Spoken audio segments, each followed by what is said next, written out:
स्वागत है। आज हम एक दिलचस्प किताब पर बात करने वाले हैं, निगिल कम्बलांड की 100 चीजें सफल लोग करते हैं, मतलब सफल लोगों की 100 आदतें। हमारे पास इसके मुख्य विचारों का एक सार है, तो हम देखेंगे कि इसमें क्या खास बातें हैं, कौन सी रणनीतियां हैं जो सुझाई गई हैं। हाँ बिल्कुल, और ये किताब व्यक्तिगत और पेशेवर दोनों तरह की ग्रोथ की बात करती है। हमारा मकसद यही है कि हम उन आदतों और सोच के तरीकों को समझें जो ये किताब बताती है, और खास तौर पर वो नुस्खे जो हम असल में अपना सकें, है ना? हाँ। किताब की बनावट भी थोड़ी अलग है। 100 छोटे छोटे अध्याय। हाँ, हर एक में एक आइडिया या सिद्धांत, जैसे एक मिनी गाइड हो। 100 आइडियाज, ये थोड़ा ज्यादा नहीं लगता? मतलब क्या सच में 100 अलग आदतें जरूरी हैं? ये एक अच्छा सवाल है। शायद ये एक तरह का मेन्यू है जिसमें से चुनना है। हो सकता है, या शायद ये सब मिलकर एक बड़ी तस्वीर बनाती हूँ।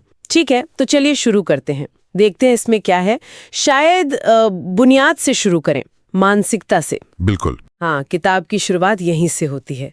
सेल्फ रिफ्लेक्शन, मतलब खुद के बारे में सोचना, और सबसे जरूरी ये तय करना कि आपके लिए सफलता का मतलब क्या है। हाँ, ये बहुत जरूरी पहला कदम है। क्योंकि समाज तो हमें बताता रहता है कि सफल होने का मतलब क्या है, पर किताब कहती है कि ये बहुत पर्सनल चीज है। सही बात है।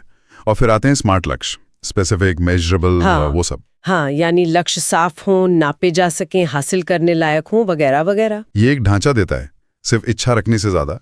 पर क्या सिर्फ लक्ष्य बना लेना काफी है? मुझे लगता है सोच का ज्यादा बड़ा रोल होगा। बिल्कुल, लक्ष्य जरूरी हैं, पर किताब के हिसाब से असली नींव तो मानसिकता है, खासतौर पे विकास मानसिकता या ग्रोथ माइंडसेट। आपने कैरल ड्विक का नाम सुना होगा? हाँ, सुना है। ये उन्हीं के काम से प्रेरित है, और दिलचस्प बात यह है कि ये सिर्फ पॉजिटिव सोचने के बारे में नहीं है। अच्छा, तो फिर क्या है ये? ये इस यकीन के बारे में है कि हमारी काबिलियत, हमारी बुद्धि, वो पत्थर की लकीर नहीं है।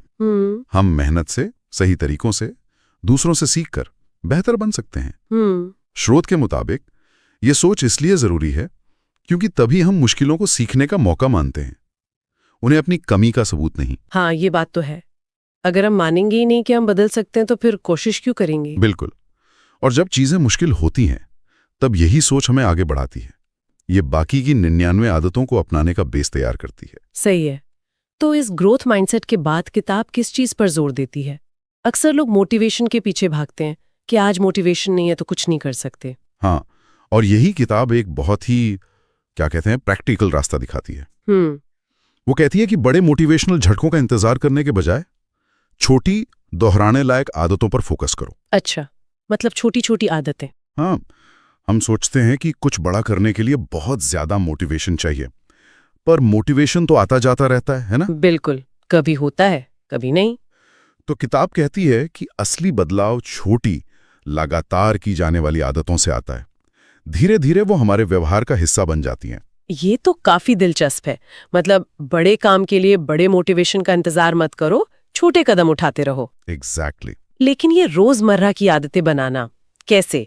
क्या किताब कोई खास रूटीन बताती है, जैसे सुबह जल्दी उठो या कुछ ऐसा? नहीं, वो कोई एक सही रूटीन नहीं बताती, क्योंकि जैसे सफलता सबके लिए अलग है, वैसे ही कारगर आदतें भी अलग हो सकती हैं। पर जोर इस बात पर है कि आप जो भी आदत चुनें, उसे लगातार करें, निरंतरता। चाहे वो सुबह जल्दी उठना हो, या रोज 15 मिनट कुछ नया पढ़ना, या अगले दिन की प्लानिंग रात को करना। अच्छा। लंबे समय में देखें तो ये छोटी, लगातार की जाने वाली आदतें ज्यादा असरदार होती हैं उन बड़े कामों से जो हम कभी कभार करते हैं। जैसे रोज आधा घंटा एक्सरसाइज करना साल में एक बार मैराथन दौड़ने की कोशिश करने से बेहतर है शायद। हाँ, कुछ वैसा ही, अगर आप निरंतर हैं तो। और इसकी अच्छी बात यह है कि ये तरीका सबके लिए है। किसी भी हालात में कोई भी लक्ष्य हो, ये सफलता को सबकी पहुंच में लाता है। ये सुनकर थोड़ी राहत मिली कि रोज मोटिवेटेड फील करने का प्रेशर नहीं लेना है, बस छोटे कदम। ठीक है। तो मानसिकता और आदतों की नींव पर किताब कुछ और प्रैक्टिकल सिद्धांतों की बात भी करती है। मुझे याद है उसमें कुछ चीजें थीं, जैसे असुविधा को अपनाना। ये थोड़ा अजीब नहीं? हम तो आराम चाहते हैं। हाँ बिल्कुल, और यही किताब का एक अहम पॉइंट है। ग्रोथ मतलब विकास अक्सर आराम के दायरे के बाहर ही होता है। असुविधा को अपनाना का मतलब ये नहीं कि जानबूझकर मुश्किल में पड़ो, बल्कि ये समझना कि जब हम कुछ नया सीखते हैं या अपनी सीमाएं बढ़ाते हैं, तो थोड़ी मुश्किल महसूस होना नॉर्मल है। ये तरक्की का संकेत है। अच्छा, जैसे जिम में मसल्स में थोड़ा दर्द होता है। हाँ, कुछ वैसा ही। ये जरूरी हिस्सा है। फीलिंग पर भरोसा करना, और हाँ, असफलता को पॉजिटिवली लेना। हाँ, असफलता वाला पॉइंट भी बहुत महत्वपूर्ण है। ये कहना आसान है पर करना बहुत मुश्किल। कोई फेल होता है तो बुरा तो लगता ही है। किताब क्या कहती है इसके बारे में? सिर्फ सीखने का मौका कहकर छोड़ देती है? नहीं, ये उससे आगे जाती है। देखिए, किताब असफलता को यात्रा का जरूरी हिस्सा मानती है। वो कहती है कि अगर आप फेल हो रहे हैं तो इसका मतलब है कि आप कुछ बड़ा करने की कोशिश कर रहे हैं, रिस्क ले रहे हैं। इसे पॉजिटिवली लेने का मतलब है शर्मिंदा होने के बजाय ये देखना कि गलती कहाँ हुई, क्या सीखा जा सकता है, और फिर उस सीख के साथ दोबारा कोशिश करना। तो ये हमें ज्यादा रेजिलिएंट बनाता है। बिल्कुल, मतलब लचीला। बिल्कुल। रेजिलियंस यानी झटकों से उभरकर वापस खड़े होने की ताकत। जब हम असफलता को पर्सनल हार नहीं, प्रोसेस का हिस्सा मानते हैं तो हम ज्यादा हिम्मत वाले बनते हैं। तो फेलियर एक तरह का डेटा पॉइंट बन गया, फाइनल जजमेंट नहीं। सही कहा। और फीडबैक मांगने वाला सिद्धांत, वो भी थोड़ा मुश्किल लगता है। अपनी कमियों के बारे में सुनना किसे अच्छा लगता है? हाँ, मुश्किल हो सकता है पर जरूरी भी है। किताब कहती है कि इससे हमें अपने ब्लाइंड स्पॉट्स पता चलते हैं। Blind spots? हाँ, वो कमियां जो हम खुद नहीं देख पाते।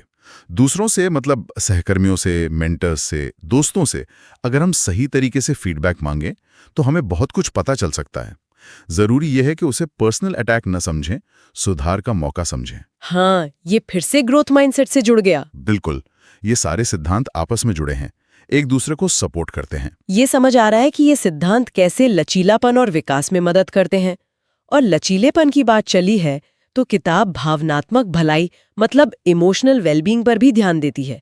जैसे तनाव मैनेज करना, पुरानी बातों को दिल से निकालना, माफ करना और चीजों के पीछे कम भागना। ये चीजें सफलता से कैसे जुड़ी हैं, खासकर करियर या पैसों वाली सफलता से? अगर हम बड़ी तस्वीर देखें तो हमारी इमोशनल हेल्थ हमारी ओवरऑल क्षमता पर बहुत असर डालती है। जी। जब हम स्ट्रेस में होते हैं या गुस्से में या किसी बात को लेकर परेशान रहते हैं तो हमारा ध्यान बढ़ जाता है, एनर्जी कम हो जाती है। तनाव को मैनेज करने से हम शांत रहते हैं, साफ सोच पाते हैं।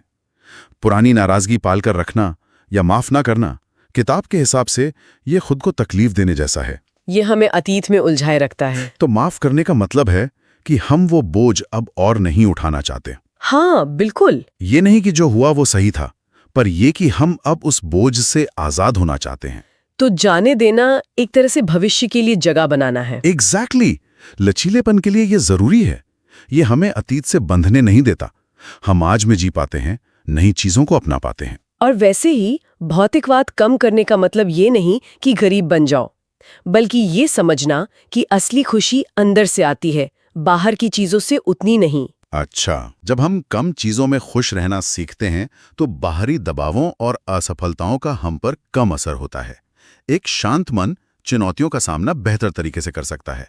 ये अंदरूनी स्थिरता बाहरी सफलता की नींव है। ये तो बहुत गहरा कनेक्शन है, अंदर की शांति और बाहर का प्रदर्शन।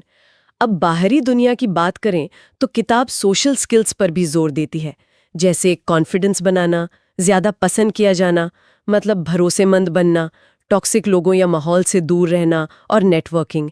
ये सब कैसे फिट होता है? कहीं ये थोड़ा मतलब निकालने जैसा तो नहीं लगता? नहीं, किताब इसे वैसे नहीं देखती।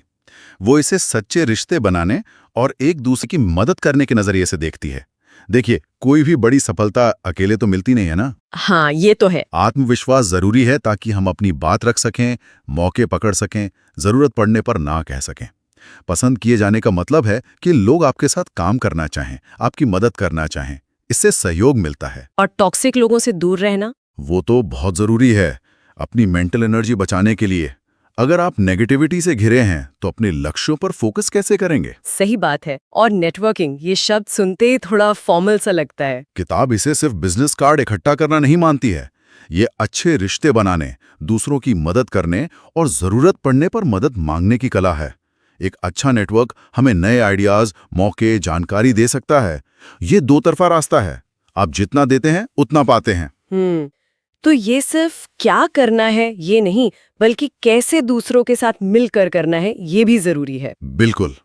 तो मानसिकता, आदतें, सिद्धांत, इमोशनल हेल्थ, सोशल स्किल्स, काफी कुछ कवर हो गया है।